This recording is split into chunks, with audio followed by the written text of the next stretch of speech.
में लेकर के कैसे चलेंगे, कैसे हम प्री और मेंस को साथ में पढ़ाई करेंगे। उसके मेजर सब्जेक्ट हिस्ट्री और उसके साथ में साइंस एंड टेक। हिस्ट्री के साथ हम पढ़ेंगे, बिना प्लानिंग के कोई काम जो है वो अच्छा नहीं होता है। अगर किसी काम को हम प्लानिंग के तहत करते हैं तो वो अंजाम उसका अच्छा होता है, वो अंजाम तक। हे माय टू फैमिली, कैसे हैं आप सब? उम्मीद है आप सब बहुत अच्छे होंगे और अपनी पढ़ाई भी मन लगा के कर रहे होंगे। तो फ्रेंड्स, आज मैं आप लोगों के साथ शेयर करने वाली हूँ जुलाई मंथ से अब जो 10 दिन हमारे बीत चुके हैं, मतलब आज तो 9 हो गया, जब तक आपके पास वीडियो पहुँचेगी तो 10 तारीख से हम अपनी स्ट्रैटेजी को शेयर कर रहे हैं कि 10 तारीख से हम अपनी क्या स्ट्रैटेजी रखें, जो कि हमारा नवंबर लास्ट तक चलेगा। क्योंकि लास्ट के 5 डेज़ जो कि एग्ज़ाम दिसंबर में है, तो 5 डेज़ हमें अपनी प्रिपरेशन में क्या ही करना होगा कि हम फिर अपनी एग्ज़ाम की तैयारी में लगते हैं कि हाँ, हमें कहाँ सेंटर गया है, कैसे क्या, वो सारी चीज़ें 5 दिन उसको छोड़ करके मैंने नवंबर तक की स्ट्रैटेजी बनाई है, जो मैं आप लोगों के साथ शेयर कर रही हूँ। और आई होप आपको थोड़ी बहुत हेल्प मिलेगी इससे। और बस मैंने जो अपनी स्ट्रैटेजी बनाई है, मैंने अपने अकॉर्डिंग बनाई है। आप लोगों को इससे अगर इंस्पायर होकर या फिर इससे अच्छी आपको स्ट्रैटेजी इसको देख करके हेल्प मिल जाए तो आप उससे अपनी स्ट्रैटेजी अपने अकॉर्डिंग बना सकते हैं। तो मैंने जो बनाया है वो मैं आप लोगों के साथ शेयर करती हूँ। तो चलिए स्टार्ट करते हैं। सबसे पहले कि जो लोग भी फर्स्ट टाइम एग्ज़ाम देने जा रहे हैं उनके लिए बता दूं कि जो हमारा एग्ज़ाम है वो हमारा एग्ज़ाम है 6 दिसंबर को। ठीक है, 6 दिसंबर को हमारा पेपर है। उसके बाद सबसे पहले पेपर का जो पैटर्न है वो समझते हैं कि पेपर हमारा जो प्रीलिम्स का होगा उसमें 2 पेपर होंगे, एक तो होगा जीएस का और दूसरा होगा हमारा सीसेट का। ठीक है, तो जीएस जो कि हमारा होता है 200 मार्क्स की और सीसेट भी 200 मार्क्स के होते हैं, लेकिन सीसेट हमारा क्वालिफाइंग होता है। जीएस में हमें 150 क्वेश्चन आते हैं और सीसेट में 100 क्वेश्चन आते हैं। तो सीसेट में हमें सिर्फ क्वालिफाइंग मार्क्स लाना होता है और जीएस में हमारी जो है कट ऑफ जो है वो तय होती है कि हम कितने कट ऑफ के अंदर हैं या नहीं है। ठीक, अब पहले तो बात कर लेते हैं कट ऑफ की।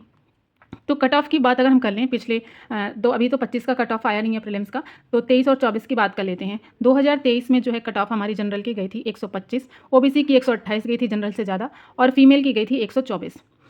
और 2024 में जनरल की कट ऑफ गई थी 101। इसमें नंबर कम हो गए थे क्योंकि 24 का पेपर जो है वो थोड़ा सा टफ आ गया था, और ओबीसी का इसमें 102 नंबर गया था और फीमेल का इसमें 98 गया था। तो ये 2 जो है साल का हमने कट ऑफ रखा है यहाँ पे। और 2 साल के कट ऑफ में ये जो कट ऑफ होता है वो सिर्फ जीएस 1 का होता है, सी सेट का नहीं होता है। सी सेट आपको क्वालिफाइंग नेचर होता है जिसमें आपको सिर्फ क्वालिफाई करना होता है। ठीक है, तो पहला तो प्रीलिम्स स्टेज हो गया। नेक्स्ट है हमारा मेंस। तो देखिए, मेंस जो है मार्च अप्रैल या जून में हो सकता है। मार्च अप्रैल जून में किस लिए जा सकता है, क्योंकि मार्च अप्रैल में हो सकता है इलेक्शन है, तो इलेक्शन की वजह से हमारा एग्जाम जो है वो जून तक हो सकता है, और नहीं भी हो सकता है हमारा मार्च अप्रैल में, लेकिन ज़्यादा पॉसिबिलिटीज़ हैं कि हमारा जून में मेंस जाएगा। तो हमें दिसंबर के बाद आराम से 5-6 महीने का टाइम मिल जाएगा वो अपना मेंस प्रिपेयर करने के लिए। ठीक है, तो मेंस की कट ऑफ हम 2024 की देख लेते हैं। तो जनरल की गई थी 739 और ये होता है 1500 को। ठीक है, ये हमारा 1500 में 739 गया था। ओबीसी का कट ऑफ गया था 733। ये मेंस की कट ऑफ हो गई। ठीक है, यानी कि 1500 में हमें 739 नंबर जनरल की गई थी कट ऑफ, और 1500 में 733 जो है वो हमारी ओबीसी की गई थी कट ऑफ। ठीक, अब हम बात कर लेते हैं कि हम कैसे स्टार्ट करेंगे, कितने दिन हमारे एग्ज़ाम में बचे हैं, वो सारी चीज़ें। तो हमें जो स्टार्ट करना है, ये स्ट्रेटजी फॉलो करेंगे हम 10 जुलाई से। ठीक है, प्री हमारा है 6 दिसंबर को और ये स्ट्रेटजी हम 10 जुलाई से स्टार्ट करेंगे। 10 जुलाई टू 5 दिसंबर तक की स्ट्रेटजी। हमें बचे हैं 5 मंथ्स, या फिर सीधे सीधे 140, 10 दिन तो हमारे ये निकल गए, या 140 डेज़। टोटल हमारे पास सिर्फ 140 डेज़ बचे हैं। ठीक है, बाकी बीच के अपना डेट जो है 1-2, जैसे तो 31 का होता है मंथ, उसको निकाल के और लास्ट के 5 दिन निकाल के 140 डेज़ हमारे पास प्योर बचे हुए हैं हमारी प्रिपरेशन के लिए। तो इसमें प्री प्लस मेंस की हम प्रिपरेशन दोनों साथ में लेके चलेंगे। इसी की स्टडी मैं आप लोगों के साथ शेयर कर रही हूँ कि प्री और प्लस मेंस को हम कैसे प्रिपेयर करें, जिसके लिए हमें कम से कम 6 से 7 घंटे स्टडी करनी होगी। जिन लोगों के पास टाइम है वो 10 से 12 घंटे भी पढ़ाई करते हैं, लेकिन एक हाउसवाइफ को, एक वर्किंग वूमेन को, या फिर एक वर्किंग एस्पिरेंट को 6 से 7 घंटे पढ़ाई करना मस्ट है, और 6 से 7 घंटे मिल जाएँ आपको पढ़ाई के लिए, यही बहुत है। तो 6 से 7 घंटे में हमें कैसे इसको डिवाइड करना है मेंस और प्री के अकॉर्डिंग। तो हमें 3 to 4 आवर्स लेके चलने हैं मेंस के रिगार्डिंग, एंड 3 आवर्स हमें प्री के लिए अभी के लिए रखना है। ठीक है, हमें कब तक? सितंबर तक हमें मेंस और प्री को साथ में लेके चलना है, और अक्टूबर एंड नवंबर, इस 2 महीने को, यानी लास्ट के 60 डेज़ को हमें पूरा प्रीलिम्स फोकस हो जाना है। बिल्कुल मेंस को छोड़ के पूरा प्रीलिम्स फोकस, सारे फैक्ट वगैरह वो सब चीज़ें पूरा प्रीलिम्स पे फोकस होकर के स्टडी करनी है, और साथ के साथ हमें टेस्ट सीरीज़ भी लगानी है। तो अब चलिए स्टार्ट करते हैं कि जुलाई से हम कैसे स्टडी करें, कि कौन कौन से सब्जेक्ट को लेके चलें। तो चलिए स्टार्ट करते हैं। तो सबसे पहले हम बात करते हैं जुलाई की। तो जुलाई में हमें क्या क्या सब्जेक्ट लेके चलना है। तो सबसे पहले जुलाई में हम पढ़ेंगे पॉलिटी। हमेशा 2 सब्जेक्ट को जैसे साथ में अगर हम लेके चल रहे हैं, तो एक हमारा सब्जेक्ट होना चाहिए जो कि हो कि वो मेजर सब्जेक्ट हो, यानी बड़ा सब्जेक्ट हो, और नेक्स्ट हमारा छोटा सब्जेक्ट हो। तो 2 सब्जेक्ट हम लेके चलेंगे, एक मेजर और एक स्मॉल सब्जेक्ट को। तो मेजर सब्जेक्ट में हमारा पॉलिटी है जिसमें हमें ज़्यादा पढ़ना है, और प्लस हम एनवायरनमेंट लेके चलेंगे।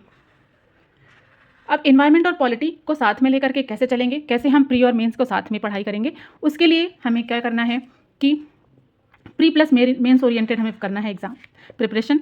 उसके लिए हमें पढ़नी है एम लक्ष्मीकांत प्लस घटना चक्र और पीवाईक्यू हमें प्री प्लस मेंस के दोनों लिखने हैं। अब पढ़ना कैसे है, कैसे हम मेंस की भी साथ में प्रिपरेशन करके चलते हैं, उसके लिए हम आपको नेक्स्ट वीडियो में बताएंगे। नेक्स्ट वीडियो में मैं बताऊंगी आपको कि कैसे आप, जैसे बहुत से लोग कमेंट करते हैं कि मेंस की प्रिपरेशन बिल्कुल नहीं हो पा रही, समझ में नहीं आ रहा कहाँ से स्टार्ट करें, तो वो चीज़ मैं आपको नेक्स्ट वीडियो में बताऊंगी, नहीं तो इसमें बहुत लेंदी हो जाएगा। पहले आप ये समझिए कि हमें दोनों चीज़ें लेके चलनी है, प्री प्लस मेंस के पीवाईक्यूज लगाने हैं। अब एम लक्ष्मीकांत पढ़नी है, अगर आपने पढ़ ली है एक आध बार तो ठीक है, नहीं पढ़ी है तो पढ़िए, उसमें बहुत ज़्यादा टाइम नहीं लगेगा। अगर आपने लक्ष्मीकांत अभी नहीं पढ़ी है तो पहले आप घटना चक्र पढ़िए। पहले घटना चक्र में क्या होता है कि जो भी सब्जेक्ट, मतलब जो भी टॉपिक आप पढ़ेंगे उसका पहले आपको डिटेल दिया होता है, पहले आप उसकी डिटेल अच्छे से पढ़ लीजिए, उसके बाद फिर उसके क्वेश्चंस लगाइए, फिर उसको समझने के बाद थोड़ी बहुत उससे समझ जब बन जाएगी तो फिर आपको लक्ष्मीकांत पढ़ना है। लक्ष्मीकांत तो आपको पढ़ना है, मस्ट पढ़ना है। अगर आप उसको नहीं पढ़ेंगे तो आपकी समझ नहीं डेवलप हो पाएगी पॉलिटी के लिए। उसके बाद हमें पढ़ना है एनवायरनमेंट में हम क्या करेंगे कि हम पढ़ेंगे दृष्टि क्विक बुक जो आती है, आप उससे कर सकते हैं, या फिर एनवायरनमेंट के लिए आप विजन की नोट्स भी ले सकते हैं, लेकिन दृष्टि क्विक बुक बहुत अच्छी है, आप उससे कर सकते हैं। और प्लस आपको लगानी है घटना चक्र जरूर लगानी है एनवायरनमेंट की, क्योंकि एनवायरनमेंट के क्वेश्चन अक्सर हर साल रिपीट होते हैं। तो आप जब घटना चक्र लगाएंगे, पीवाईक्यूज उसमें रहते हैं, तो आपको रिपीटेड क्वेश्चन जो है वो उसमें जो भी फैक्ट दिए होंगे वो आपको लर्न हो जाएंगे, और अगर रिपीटेड क्वेश्चन आ जाते हैं तो फिर वो आप गलत नहीं कर पाएंगे। ठीक है, अब करंट अफेयर फिर करेंगे हम। नेक्स्ट करंट अफेयर में हमें हर महीने लेके चलना है और डेली लेके चलना है। ठीक है, कम से कम 45 मिनट हमको डेली करंट अफेयर लेके चलना है मंथली मैगजीन से। अब मंथली मैगजीन आप कौन सी लेते हैं, आप चाहे क्रॉनिकल ले लीजिए, घटनाचार ले लीजिए, या फिर प्रतियोगिता दर्पण ले लीजिए, या फिर दृष्टि की ले लीजिए, जो मतलब आपको अवेलेबल हो, जो आपको आसानी से मिल सके, जो आपको पढ़ने में सही हो, वो लेके चलना है। और ये टारगेट रखिए कि जुलाई मंथ में हम जनवरी से मार्च तक की जो है अपनी मैगजीन कंप्लीट करेंगे, 3 मंथ की कंप्लीट करेंगे, जनवरी से मार्च की। ठीक है, करंट में हमें 3 मंथ का करंट अफेयर कंप्लीट करना है जुलाई मंथ में। तो ये तो होगी जुलाई की बात। नेक्स्ट आते हैं हम अगस्त के ऊपर। अगस्त में हमें क्या क्या लेके चलना है। अगस्त में हमें लेंगे मेजर सब्जेक्ट हिस्ट्री और उसके साथ में साइंस एंड टेक। हिस्ट्री के साथ हम पढ़ेंगे सबसे पहले प्री के लिए एंशिएंट एंड मेडावल, जो कि हमें करनी है घटना चक्र से, सिर्फ और सिर्फ घटना चक्र से एंशिएंट और मेडावल करनी है, वो प्री के लिए। और पीवाईक्यू करनी है मेंस के लिए। मेंस का पीवाईक्यू से हमको एंशिएंट और मेडावल के टॉपिक देखने हैं।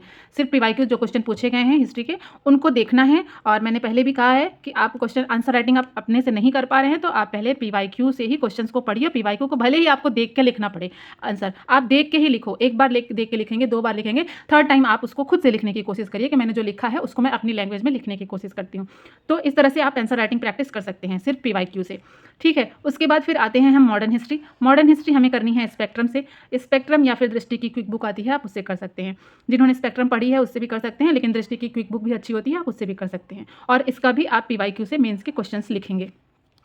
अगस्त में आपको ये करना है। और साइंस एंड टेक के लिए आपको करनी है विजन आईएएस के नोट्स, और उसके साथ साइंस एंड टेक करंट भी लेके चलना है। जैसे करंट में जो भी साइंस एंड टेक से रिलेटेड इनोवेशन हो रहे हैं, जो भी चीज़ें हो रही हैं, जैसे कि किसी भी मिसाइल का परीक्षण हुआ, या फिर कोई रॉकेट लॉन्च हुआ, कोई स्पेस टेक्नोलॉजीज़ के बारे में आया, तो वो सारी चीज़ें साइंस एंड टेक के अंडर ही आती हैं, तो वो चीज़ें आपको पढ़नी है करंट से। ठीक है, उसके बाद करंट अफेयर्स हमें लेके चलना है। अप्रैल और मई का हम करेंगे अगस्त में, और साथ में जो प्रीवियस हमने 3 महीने का किया है उसको भी रिवीजन करेंगे। तो ये हो गई अगस्त की स्ट्रेटजी। नेक्स्ट हम आते हैं आपने सितंबर में। सितंबर से हम क्या करेंगे, तो सबसे पहला चीज़ सितंबर से हम स्टार्ट करेंगे अपनी टेस्ट सीरीज़ लगानी।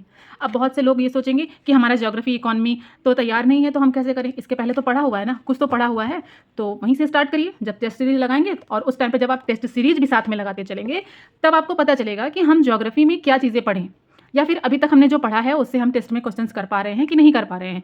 और जब आप टेस्ट सीरीज लगाएंगे तो आपको ये भी पता चलेगा कि हम ज्योग्राफी में जो टॉपिक पढ़ रहे हैं उससे कैसे कैसे क्वेश्चंस बन सकते हैं, कैसे कैसे क्वेश्चंस आ सकते हैं। तो ये टेस्ट सीरीज का फ़ायदा होगा। तो टेस्ट सीरीज आपको लगानी मस्ट है, और आपने सितंबर से स्टार्ट करनी है। ठीक, तो सितंबर से हम स्टार्ट करेंगे ज्योग्राफी, इकोनॉमी एंड करंट, ये 3 सब्जेक्ट हम लेके चलेंगे। ज्योग्राफी में सबसे अच्छा रिसोर्स एनसीईआरटी 6 to 12 अगर आपने पढ़ी है, कोई नहीं, अगर आपका थोड़ा बहुत बेसिक क्लियर है तो आपको 6 से नहीं पढ़ना है, आपको 11th और 12th की एनसीईआरटी पढ़नी है अगर आपका बेसिक थोड़ा बहुत स्ट्रांग है, थोड़ा बहुत आपने पढ़ा है। अदरवाइज आपने एनसीईआरटी नहीं पढ़नी है, तो अगर आपको थोड़ा बहुत आइडिया है, थोड़ा बहुत बेसिक आपने पढ़ा है ज्योग्राफी, तो आप सीधे परीक्षावाड़ी पढ़िए। परीक्षावाड़ी बुक बहुत अच्छी है ज्योग्राफी के लिए, और प्लस आपने लगानी है घटना चक्र, घटना चक्र आपको लगानी है और परीक्षावाड़ी पढ़नी है। ये रिसोर्स जो है वो आपका प्री और मेंस के लिए, दोनों के लिए अच्छा है। इसमें घटना चक्र से आपका प्री तैयार हो जाएगा, परीक्षावाड़ी में जो भी टॉपिक आप पढ़ेंगे मेंस के लिए आप पीवाईक्यूज को साथ में लेके चलेंगे। ठीक है, पीवाईक्यूज में कैसे क्वेश्चंस पूछे गए हैं ज्योग्राफी से रिलेटेड, वो सारी चीज़ें आपको इसी के साथ लेकर चलनी है, और साथ में इसके आंसर राइटिंग भी करते चलनी है। आंसर राइटिंग आपको नए क्वेश्चंस की नहीं करनी है, सिर्फ पीवाईक्यूज की करनी है। ठीक है, इकोनॉमी के रिसोर्स के लिए आपको क्या करना है, पीवाईक्यूज को तैयार करना है, बजट और इकोनॉमिक सर्वे तैयार करना है। पीवाईक्यू के लिए आपको घटना चक्र सही रहेगा, और प्लस कुछ इंपॉर्टेंट टॉपिक हैं जैसे कि हमारा योजना हो गए, जितनी सारी योजनाएं लॉन्च हुई हैं वो करंट में आ जाता है, जैसे पंचवर्षीय योजनाएं हो गई, वो सारी चीज़ें आप पढ़ सकते हैं। तो इंपॉर्टेंट टॉपिक के ऊपर मैं अलग से, अगर आप कहेंगे तो मैं वीडियो बना दूंगी सारे सब्जेक्ट के लिए कि हर सब्जेक्ट में कौन कौन से इंपॉर्टेंट टॉपिक हैं, और उसके लिए आप लूसेंट से जो है वो प्रिपेयर कर सकते हैं जो भी इंपॉर्टेंट टॉपिक है। अगर आप लूसेंट से भी पढ़ लेंगे तो इकॉनमी के लिए प्रिपरेशन हो जाएगी। तो ये तो हो गई सितंबर की बात। तो अभी तक हमने जुलाई से सितंबर तक कितने सब्जेक्ट तैयार कर लिए, 6 subject, polity, environment, history, science and tech, geography and economy. ये 6 सब्जेक्ट हमने तैयार कर लिए हैं, जो कि है सितंबर तक। और हमने मेंस की आंसर राइटिंग की प्रैक्टिस भी कर ली है, थोड़ा बहुत तो तैयार कर लिया, मतलब कि एटलीस्ट कोशिश कर ली है और जान लिया है कि हाँ कैसे हम आंसर राइटिंग करनी है हमें। ठीक है, अब बात आती है अक्टूबर एंड नवंबर। अब हमारे पास बचा है केवल 60 दिन। इन 60 दिन पे हमें सिर्फ और सिर्फ प्रीलिम्स फोकस्ड स्टडी करनी है। इसके लिए हम क्या करेंगे कि डेली 3 सब्जेक्ट को टारगेट लेके चलेंगे। अभी तक हम सिर्फ 2 सब्जेक्ट लेके चलते थे, लेकिन अब हमारा एग्जाम पास आ गया है तो हमें थोड़ा सा अपना टाइम भी बढ़ाना होगा और ज़्यादा एफर्ट भी लगाना होगा, क्योंकि हमने पहले पढ़ लिया है तो अभी थोड़ा सा पढ़ने में हमें आसानी होगी और हम 3 सब्जेक्ट जो है वो साथ में लेके चल सकते हैं। तो 3 सब्जेक्ट में हम पहले लेंगे, 60 दिनों को हमने डिवाइड कर लिया है 20-20 दिन में। ठीक है, फर्स्ट 20 डेज हम क्या करेंगे, history and UP special and environment, 3 चीज़ें हम लेके चलेंगे, history, UP special and environment. इसको हमें कंप्लीट करना है 20 डेज़ में। और उसके साथ ज्योग्राफी, इकॉनमी और पॉलिटी, नेक्स्ट 20 डेज़ हम ये पढ़ेंगे, ज्योग्राफी, इकॉनमी एंड पॉलिटी। हो गए 40 दिन। अब बचे हमारे पास 20 दिन और, जिसमें 10 दिन हमें करनी है science and tech and CSAT, और plus current affair. Current affair हमने सितंबर अक्टूबर पढ़ना है, और साथ में अगर हमें टाइम मिलता है तो हम रिवीजन भी साथ में करते चलेंगे। ठीक है, उसके बाद आते हैं नेक्स्ट 10 डेज़। जो हमारा नेक्स्ट 10 डेज़ बचेगा, यानी कि अब हमारे एग्जाम में 10 से 12 दिन बचे हैं। 10 से 12 दिन में हमें क्या करना है, सारे सब्जेक्ट को रिवाइज करना है, और जितना भी हमने टेस्ट सीरीज़ लगाई है उसमें जो हमारे वीक पोर्शन थे, जिनसे हमारे क्वेश्चंस गलत हो रहे थे, उन चीज़ों को हमें ज़्यादातर रिवाइज करनी है। कुछ भी नया नहीं पढ़ना है, जो छूट रहा है उसको छोड़ दीजिए। अगर इन सब में से आपके कोई टॉपिक छूट रहे हैं तो उसको छोड़ दीजिए, अब उसको नहीं पढ़ना है। अभी तक आपने जितना इन सब में पढ़ा हुआ है उन सबको ही बस रिवाइज करना है इन 10 से 12 दिनों में। इन 10 से 12 दिनों में जितना भी हमने पढ़ा है, सिर्फ जो जो चीज़ें पढ़ चुके हैं बस उसी को रिवीजन करना है, कुछ भी नया नहीं पढ़ना है। अगर हमारा हिस्ट्री में कोई टॉपिक छूट रहा है, कोई बात नहीं, एक टॉपिक छूट गया तो हमारा सारा जो है टॉपिक उसके पीछे हम नहीं खराब कर सकते। सारे टॉपिक को पढ़ना है जो हमने पहले पढ़ लिया है, और उन सबको रिवाइज करना है। हमारा सारा करंट अफेयर रिवाइज करना है, और प्लस जो टेस्ट सीरीज़ हमने लगाई है उसमें जो भी हमारा वीक पोर्शन है, जिनसे हमारे क्वेश्चन गलत हो रहे हैं, उनको हमें फिर से रिवाइज करना है। पूरी टेस्ट सीरीज जितनी भी हमने लगाई है उसको रिवाइज करना है। और बात आती है सीसेट की, तो सीसेट में हम क्या पढ़ते हैं कि क्या पढ़ें कि हमारा सीसेट ना जो है वो रुके। तो सीसेट में जिसका हिंदी स्ट्रांग है वो अपनी हिंदी स्ट्रांग करें, जिनका इंग्लिश सही है, इंग्लिश मीडियम वाले, वो अपना इंग्लिश अच्छा करें। हिंदी और इंग्लिश जिनका दोनों सही है, ठीक ठाक है, तो आप दोनों पे थोड़ी बहुत प्रैक्टिस कर लीजिए। प्लस रीजनिंग आसान आता है, उस पर थोड़ी प्रैक्टिस कर लीजिए। कम्युनिकेशन पे थोड़ी सी प्रैक्टिस कर लीजिए, आसानी से हो जाता है। ये चारों चीज़ें कर लेंगे, आपका सीसेट आराम से क्वालिफाई हो जाएगा, कोई दिक्कत नहीं होगी, आराम से आप सीसेट क्वालिफाई कर सकते हैं। ठीक है, तो ये रही मेरी स्ट्रैटेजी जो मैंने बताई है, आप लोगों के साथ भी शेयर की कि कैसे कैसे आपको प्रिपरेशन करनी है, जिनसे आप ज़्यादा आउटपुट निकाल सकते हैं इधर उधर भटकने से अच्छा। कभी कभी ऐसा होता है ना कि हम भटकते रहते हैं कि अब क्या पढ़ें, अभी क्या पढ़ें। तो एक बार इन सारी चीज़ों को आप एक कॉपी में, एक डायरी में नोट कर लीजिए, और नोट करके उसके अकॉर्डिंग आप चलिए कि अब जैसे जुलाई मंथ चल रहा है तो ऐसा नहीं कि अब ज्योग्राफी भी पढ़ लेते हैं, आज कल पॉलिटी पढ़ लेते हैं, परसों हिस्ट्री पढ़ लेते हैं, ऐसा नहीं। जुलाई मंथ चल रहा है तो आप ये डिटर्मिनेशन अपने दिमाग में रखिए कि जुलाई में मुझे हिस्ट्री कंप्लीट करनी है, या जुलाई में मुझे पॉलिटी कंप्लीट करनी है, ये सब्जेक्ट मुझे कंप्लीट करना है, मुझे और कुछ नहीं पढ़ना है, बस अपना ये सब्जेक्ट कंप्लीट करना है, इसके क्वेश्चंस लगाने हैं। तो फिर आपकी जो स्टडी होगी वो जो है एक लाइन में होगी, एक डायरेक्शन में होगी। और नहीं तो फिर आप एक दिन ये पढ़ेंगे, एक दिन वो पढ़ेंगे, फिर तीसरे दिन तीसरा सब्जेक्ट पढ़ेंगे और इस तरह से आपका कोई एक सब्जेक्ट प्रिपेयर भी नहीं हो पाएगा। सारे सब्जेक्ट में छूटा रहेगा कि आज ये इसमें ये भी छूटा है, उसमें वो भी छूटा है, अभी ये भी पढ़ना बाकी है। तो इस तरह से जो है सब खिचड़ी हो जाएगा। और आपको अगर एक सही लेंथ में, सही लाइन में प्रिपरेशन करनी है तो इस तरह से अपना जो है पहले शेड्यूल बनाइए, अपनी प्लान बनाइए, क्योंकि बिना प्लानिंग के कोई काम जो है वो अच्छा नहीं होता है। अगर किसी काम को हम प्लानिंग के तहत करते हैं तो वो अंजाम उसका अच्छा होता है, वो अंजाम तक पहुंचता है। और अगर हम प्लानिंग ही नहीं करे रहेंगे, बस चलते चले जाएंगे, हमें पता ही नहीं हमें जाना कहाँ है, तो फिर हम कभी वहाँ तक पहुँच नहीं पाएंगे। आई होप आपको समझ में आया होगा। और कैसे अपनी स्ट्रैटेजी रखनी है, कैसे नहीं रखनी है, वो तो आपके ऊपर डिपेंड है। बस मैंने थोड़ा सा डायरेक्शन दिया है आप लोगों को। आई होप आपको ये समझ में आया होगा। तो इस तरह से आप अपनी स्ट्रैटेजी बना सकते हैं और बना करके उसको फॉलो करिए। किसी और की स्ट्रैटेजी पे मत जाइए, अपना खुद बनाइए। सब्जेक्ट जो है आपको जो कंफर्टेबल लगे, जैसे अभी या बाद में आप इनको चेंज कर सकते हैं, किस महीने में कौन सा पढ़ना है, तो उसके अकॉर्डिंग आप अपनी स्ट्रैटेजी बना के अपनी प्रिपरेशन जो है वो स्टार्ट कर सकते हैं। तो आई होप आपको वीडियो पसंद आया होगा। पसंद आया है तो वीडियो को लाइक कर दीजिए। चलिए मिलते हैं आपसे नेक्स्ट वीडियो में और अपनी सब्जेक्ट के टॉपिक के साथ में, कि कौन से सब्जेक्ट में कौन से इंपॉर्टेंट टॉपिक हैं जिनको हम तैयार करें और जिनसे ज़्यादा क्वेश्चन बनते हैं। तो मैं ऐसे कोशिश करूँगी कि हाँ डेली एक सब्जेक्ट की सारे टॉपिक्स मैं बताऊँ आपको कि हाँ इन सब्जेक्ट में कौन कौन सी टॉपिक जो है वो पढ़नी है, तो जिससे आपको ज़्यादा आउटपुट मिल सकता है। तो चलिए मिलते हैं आपसे नेक्स्ट वीडियो में। तब तक के लिए अपना ख्याल रखिए और पढ़ाई करते रहिए। Bye bye.